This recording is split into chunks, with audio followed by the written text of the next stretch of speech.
Hey guys, it's Jacqueline from Homeschool Hangout by Nerd Family, and today I'm going to talk to you about why you should not believe teachers in schools when it comes to homeschooling. If you like these kinds of videos, frankly, this one's in response to comments, do me a favor, subscribe, thumbs up, comment, find me over at Homeschool Hangout by Nerd Family, Facebook group, Nerd Family on Facebook, I gotta go through all the things, right? The Nerd Family blog on Instagram, and Nerd Family on Twitter. And let's get into it. Within the span of 3 days, I've had comments from two different people. One saying, my son's teacher told me that I can't homeschool and can't start homeschooling until next year. I have to start at the beginning of the year. And then I found your video. Another comment I got recently is, I was told by my child's school after I pulled them out that they weren't going to give me any records until they were contacted by an accredited school. Now, in many ways, my problem isn't with people saying things they don't know, because if that was the case, oh my gosh, my rant to stop social media from existing would start. My problem and my fear is that people are believing them. Like this mother who was told she couldn't homeschool until next year, until she found something else. She believed this teacher because why wouldn't they? So, first off, why would teachers in schools know all the rules and regulations and how to homeschool in the state of California? They're not in a homeschool. They don't work for a homeschool. They've probably never homeschooled a day in their life. And if they did, it probably wasn't yesterday. Things have changed. It's not ill will. They've heard rumors and bits and bobs, but they don't have any reason to know these things. And I'm assuming that you as a parent have looked into this a little bit before approaching your school. And even if you haven't, just don't take what they're saying as the end all and be all. Find out for yourself. Don't assume they're right. That is the number one thing. Don't assume they're right. Secondly, frankly, they don't necessarily know the laws and rules and regulations by the state of California for their own schools.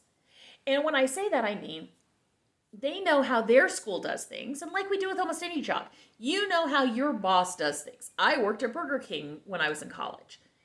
That does not mean I can walk into Carl's Jr. and I know how they make burgers and I know how they do stuff. Things are different in different places. And a great example is I remember teachers saying repeatedly when I was in high school that to get a diploma in the state of California, they require that you take 4 years of PE.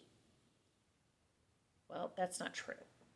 Clovis Unified, where I attended, decided on their own standards, as every school district can and every school can. And their rule was 4 years of PE. That wasn't the state. The state asked for 2. And that's to get a state diploma. That is not on homeschoolers. That is just to get a state diploma. There are teachers who would say, well, your child has to be in class X amount of time to qualify as being present. But they don't know the actual rules. They just know the guidelines their school and their supervisor, boss, principal, learning director, whatever, has given them. So before you get worried that they know all these homeschool rules that you don't know, think about really, why would they? I mean, let's go back to the first point. Why would they? And they probably haven't spent a lot of time reading the California education codes. Thirdly, I try to give the benefit of the doubt and say that they are not ill-meaning. My husband says I'm a little too nice. I know. People who've known me my whole life would say, what? But in reality, I've heard story after story after story of charter schools panicking because they're losing students, or public schools panicking because they're losing students, and being told to discourage parents from pulling their kids out to homeschool them.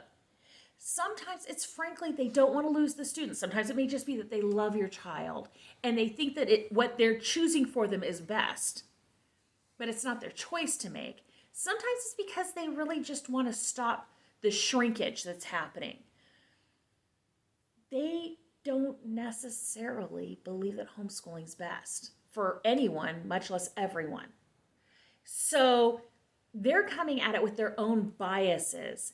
And sometimes they're going to just tell you what they think is the best thing. So for example, many teachers would tell you, if you have to move, do it during the summer. It's the least disruptive to a child's educational process. That is not the same thing as telling a parent, you can't move during the year. You can only transfer schools in the beginning, in the fall. And sometimes teachers make statements and school administrators make statements that are generalizations of what they think is best, and they put them as a rule. Now, frankly, I find this very common of most people, but especially teachers anyways. How many times, if you went to public school, were you told, you can't do that, you're not allowed? I would love to make an exception, but you're just not allowed to do this, that, or the other thing. And many times you are. My husband likes to give the example of the teacher who says, this is absolutely due on Friday, and anything after that is unacceptable. And then when you turn it in late on Monday, they go, you really should have turned this in on Friday. Just keep in mind that because they don't have a reason to have all the technical knowledge on it, they may be coming in with what they think or what they've heard or what they want to be true more than what's actually true. My husband now has a very snarky response when I tell him these comments and these emails and these private messages I get of like, this school told this parent that they can't have their school records until they get it from an accredited school, to just respond going, may I please speak with your legal department? That is his response now to all of these things. Because in case you're not familiar with this idea, that freaks people out and they'll give you what you want. But the reality is, Google it. Many people like myself try to put education codes with it in our sites.